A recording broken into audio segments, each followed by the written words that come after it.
Pourquoi autant de gens boivent du café? Chaque matin, des millions de personnes accomplissent presque le même rituel. Se lever, préparer une tasse de café et attendre cette première gorgée avec impatience. Pour certains, le café est indispensable pour commencer la journée. Pour d'autres, c'est une pause agréable, un moment de discussion ou simplement une habitude. Mais pourquoi cette boisson exerce-t-elle une telle attraction sur les humains? La première réponse se trouve dans une molécule bien connue, la caféine. Cette substance agit principalement en bloquant l'action de l'adénosine, un messager chimique qui favorise la sensation de fatigue et la somnolence. En empêchant temporairement l'adénosine d'agir, la caféine augmente la vigilance et donne l'impression d'avoir davantage d'énergie.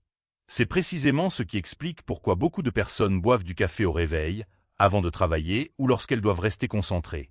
Des études montrent que la caféine peut améliorer temporairement l'attention, la vigilance et certaines performances mentales. Mais le café n'est pas seulement une question de caféine. C'est aussi une habitude profondément ancrée dans notre quotidien. Pour beaucoup, préparer une tasse le matin constitue un véritable rituel.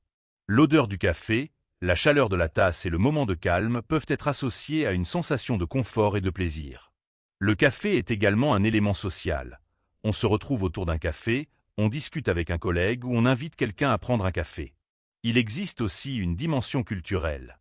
Dans de nombreux pays, le café fait partie des habitudes alimentaires depuis des générations.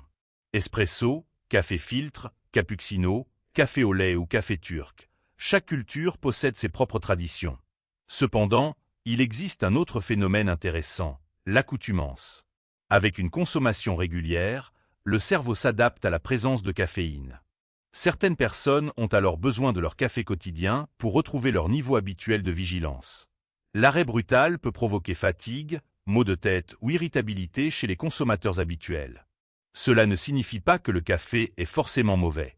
Les données récentes indiquent qu'une consommation modérée de café caféiné peut être compatible avec une bonne santé chez la plupart des adultes, et certaines études l'associent même à des effets cardiovasculaires favorables. Toutefois, la réaction varie fortement d'une personne à l'autre. Le véritable secret de la popularité du café est donc probablement un mélange de science, plaisir, habitude et culture. Il nous réveille, nous accompagne dans nos journées et crée des petits moments de pause. Alors, lorsque vous prendrez votre prochaine tasse de café, demandez-vous, est-ce vraiment le goût que vous recherchez, ou cette sensation familière que votre cerveau attend chaque matin?